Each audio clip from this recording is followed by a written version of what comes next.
Hello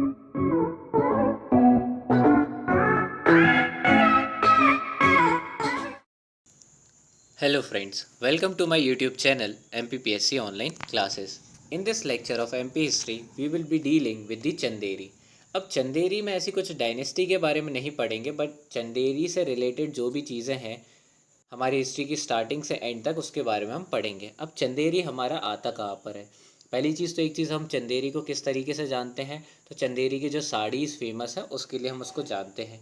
अब location कहाँ है चंदेरी की, तो वो है अशोकनगर डिस्ट्रिक्ट में प्रेजेंट है चंदेरी। अब चंदेरी फेमस क्यों है?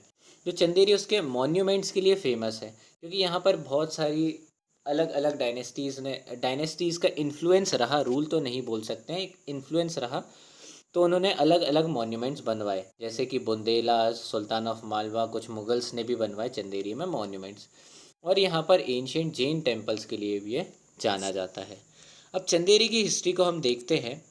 चंदेरी की हिस्ट्री की अगर हम स्टार्टिंग से बात करें तो चंदेरी की हिस्ट्री दिखती है महाभारत से। महाभारत के एक कैरेक्टर हमें मिलता है जिसका नाम है शिशुपाल। वो कहाँ के किंग थे? तो वो चंदेरी के किंग थे, ये हमें पता चलता है।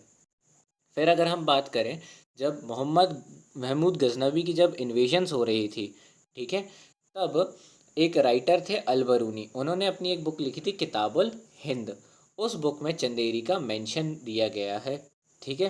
फिर उसके बाद बात करते हैं नेक्स्ट टू दैट कि स्लेव डायनेस्टी जब रूल कर रही थी, तो स्लेव डायनेस्टी के जो थर्ड रूलर थे बलबन, उन्होंने 1251 में चंदेरी को एक्वायर किया था और उन्होंने अपनी स्लेव डायनेस्टी के अंदर उसको मर्ज किया था, ठीक है। तो ये था स्लेव डायनेस्टी से चंदेरी का कनेक्शन। फिर उसके बाद क्या होता है, जब हमने हमारी प्रीवियस वीडियोस में भी पढ़ा था मालवा सल्तनत के बारे में, उसी से रिलेटेड यहाँ पर है कि मालवा सल्तनत के अंदर एक खिलजी डायनेस्टी ऑफ मालवा थी, जिसने 1436 से 92 तक रूल किया था। उसके जो फाउंडिंग रूलर थे महमूद शाह फर्स्ट, उन्होंने 1438 में चंदेरी को भी कैप्चर किया था, ठीक है। फिर उसके बाद बात करते हैं राणा संगा ऑफ मेवाड़। राणा संगा जो मेवाड़ के एक राजा थे, रूलर थे, ठीक है। तो उन्होंने क्या किया था, चंदेरी को कैप्चर किया था और अपने ही एक कमांडर को वहाँ पर गवर्नर की तरह बनाया था, जिसका नाम था मेदिनी राय। और एक बैटल जो कि मुगल्स से रिलेटेड बहुत ज़्यादा फेमस है बाबर की, दैट इज़ नोन एज, मतलब जो 4 फेमस बैटल है बाबर की, उनमें से one of them was the battle of Chanderi, ठीक है, 1528 में। उस बैटल को बाबर ने जीता और कैप्चर किया चंदेरी को। किसको डिफीट करके? उन्होंने डिफीट किया था मेदिनी राय को, और किसको कैप्चर किया था? चंदेरी को कैप्चर किया था। अब चंदेरी चला गया मुगल्स के पास। अब मुगल्स को किसने हराया था? शेर शाह सूरी ने 1540 में हराया था। और मुगल्स को हराया, मुगल्स मतलब किसको? हुमायूं को हराया। और हराने के बाद क्या किया उसने? इंक्लूडिंग दी चंदेरी, ठीक है, मतलब चंदेरी को इंक्लूड करके पूरे मालवा का गवर्नर किसको बनवाया था? सूजत खान को बनाया था उन्होंने 1540 में, ठीक है। फिर उसके बाद फिर से जब रीस्टैब्लिशमेंट होती है मुग़ल डायनेस्टी की अंडर दी अकबर, तो अकबर के अंडर जब रीस्टैब्लिशमेंट होती है तो अकबर के अंडर चंदेरी को एक सरकार बना दिया जाता है, सूबा ऑफ मालवा के अंतर्गत एक एडमिनिस्ट्रेटिव यूनिट। तो इस तरीके से फिर वो मुगल्स डायनेस्टी के अंदर चंदेरी रहता है। फिर उसके बाद क्या होता है कि जो बुंदेला राजपूत होते हैं, ठीक है, वो क्या करते हैं, अकबर से इसको कैप्चर कर लेते हैं 1586 में, ठीक है। और यहाँ पर कौन रूल आ जाता है? राम साहब, जो कि कौन रहते हैं? मधुकर शाह।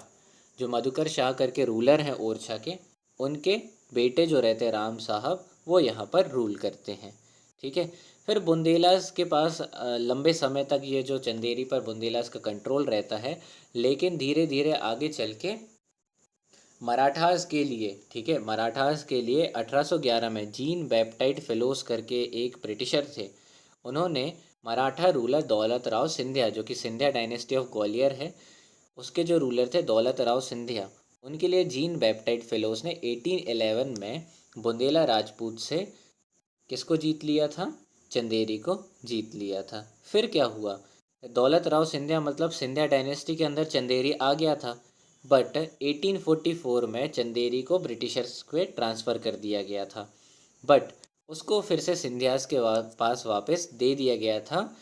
बट कैसे? मतलब अंडर दी प्रिंसली स्टेट, ठीक है, ब्रिटिशर्स के अंदर एज अ प्रिंसली स्टेट। और उसको किसका पार्ट बना दिया गया था? Ishagarh district of Gwalior state, Gwalior state की ईशागढ़ डिस्ट्रिक्ट की तरह बना दिया गया था, ठीक है।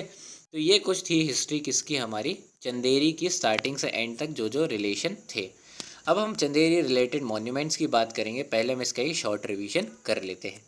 चंदेरी की लोकेशन है अशोकनगर डिस्ट्रिक्ट में, मॉन्यूमेंट्स के लिए फेमस है। महाभारत के शिशुपाल जो थे वो यहाँ के किंग थे। किताबुल हिंद में भी चंदेरी का मेंशन है। स्लेव डायनेस्टी के बलवन ने 1251 में इसको कैप्चर किया था। फिर खिलजी डायनेस्टी ऑफ मालवा के रूलर जो फाउंडर थे मोहम्मद शाह फर्स्ट, उन्होंने इसको 1438 में कैप्चर किया। फिर राणा संगा ने इसको कैप्चर करके मेदिनी राय को यहाँ पर गवर्नर बनाया। फिर मुग़ल डायनेस्टी जब आई तो बाबर ने बैटल ऑफ चंदेरी में चंदेरी को कैप्चर कर लिया। फिर शेर शाह सूरी ने जब हुमायूं को डिफीट किया तो 1540 में उसके अंडर आ गया चंदेरी और उसने उधर का गवर्नर बनाया सूजत खान को। फिर अगेन जब फिर से मुग़ल डायनेस्टी रिस्टोर हुई 1556 में तो अकबर ने चंदेरी को एज अ सरकार क्रिएट कर दिया था, एन एडमिनिस्ट्रेटिव यूनिट। फिर बुंदेला राजपूत जो थे उन्होंने 1586 में इसको अकबर से कैप्चर कर लिया था। और फाइनली 1811 में मराठास दौलत राव सिंधिया के लिए जीन बैप्टाइड फिलोस ने चंदेरी को कैप्चर कर लिया था। और फिर आगे चल के ये प्रिंसली स्टेट बन गया था under the Britishers. Ishagarh district के अंतर्गत ये आता था, ठीक है। तो ये कुछ थी हिस्ट्री ऑफ चंदेरी। अब हम चंदेरी रिलेटेड कुछ मॉन्यूमेंट्स की बात करते हैं। पहला, इसको हमने अलग तरीके से कैटेगराइज करके यहाँ पर लिखा है जो कि मेरे सेल्फ मेड नोट्स हैं। पहला बोला गया है कि जो प्रतिहार किंग थे कीर्तिपाल, उन्होंने चंदेरी में वेरियस मॉन्यूमेंट्स और टेम्पल्स बनवाए थे। उनमें से इम्पॉर्टेंट वन के बारे में हम डील करते हैं। जो चंदेरी का फेमस फोर्ट है that is called as Chanderi fort, तो उसको बनवाया था कीर्तिपाल ने, ठीक है। उसको कीर्ति दुर्ग भी इसलिए कहा जाता है, ठीक है। इसको सेवरल टाइम्स बनाया गया था, जैसे जैसे अलग अलग डायनेस्टी अलग अलग रूलर्स आते गए उन्होंने इसको रिकन्स्ट्रक्ट किया था, ठीक है। इसके अंदर ही बहुत सारे इंटरेस्टिंग मॉन्यूमेंट्स थे, जैसे कि नौखंडा महल, ठीक है। नौखंडा महल भी चंदेरी फोर्ट के इनसाइड ही था। फिर उसके बाद बात करें, इन्होंने एक जोगेश्वरी टेम्पल का कंस्ट्रक्शन करवाया था जिसको कंसिडर किया जाता है एज अ शक्ति पीठ, ठीक है। तो ये कुछ थे कंस्ट्रक्शन कीर्तिपाल के चंदेरी में। फिर उसके बाद बात करते हैं, जब बलबन ने 1251 में चंदेरी को कैप्चर किया तो उन्होंने वहाँ पर एक जामा मस्जिद बनवाई जो कि अभी तक चंदेरी की ओल्डेस्ट और लार्जेस्ट मॉस्क है, ठीक है। फिर उसके बाद जब खिलजी डायनेस्टी ऑफ मालवा आई तो जो मोहम्मद शाह खिलजी थे उसकी डायनेस्टी के फाउंडर, उन्होंने वहाँ पर एक कोशक महल बनवाया था 1445 में एज अ विक्ट्री मॉन्यूमेंट। फिर उसके बाद उन्होंने वहाँ पर एक गेट भी बनवाया था। जो हमारा चंदेरी फोर्ट था उसका एक डोरवे उन्होंने बनवाया था जिसका नाम था क्या, बादल महल गेट, ठीक है। तो ये जो बादल महल गेट है अभी प्रेजेंट नहीं है, ये टूट चुका है। इसमें बड़ी बड़ी मीनारत्स थी और इनमें बहुत अच्छी तरीके की कार्विंग्स भी थी। तो ये सारी चीज़ें मोहम्मद शाह खिलजी ने चंदेरी में कंस्ट्रक्ट करवाई थी। फिर जैसे कि हम जानते हैं कि जो राजपूत वुमेन्स होती हैं, बैटल के बाद जब वो बैटल हारने लगते हैं राजपूत किंग्स, तो वो जौहर कंडक्ट करती हैं। तो जो फोर्ट कॉम्प्लेक्स था, मतलब जो चंदेरी फोर्ट कॉम्प्लेक्स था, उसके बाहर एक जौहर कुंड था। वहाँ पर जब 1528 में बैटल ऑफ चंदेरी में बाबर जीत रहा था तब वहाँ की राजपूत वुमेन ने वहाँ पर जौहर कुंड में जौहर को प्रैक्टिस किया था, ठीक है। फिर उसके बाद कुछ और मॉन्यूमेंट्स हैं। जब बुंदेलक राजपूत यहाँ पर रूल कर रहे थे तब वहाँ पर दुर्जन सिंह बुंदेला ने 1698 में रामनगर पैलेस बिल्ड किया था। यहाँ पर अगर हम इम्पोर्टेंट बात बताएं तो चंदेरी में सबसे लंबे समय तक बुंदेला राजपूत ने ही रूल किया था, ठीक है। फिर उसके बाद बात करते हैं, एक और मॉन्यूमेंट यहाँ पर मिलता है जो कि कहते हैं राजा रानी महल।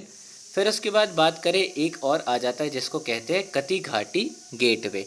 अब जो कती घाटी गेटवे है ये पूरी तरीके से रॉक से बना हुआ है। ये क्या है, एक लिंक है मालवा और बुंदेलखंड के बीच में, ठीक है। तो ये हो जाता है कती घाटी गेटवे। फिर उसके बाद बात करते हैं शहजादी का रोज़ा। एक गवर्नर थे हाकिम, उन्होंने अपनी बेटी मेहरुनिशा की मेमोरी में इसको बनवाया था।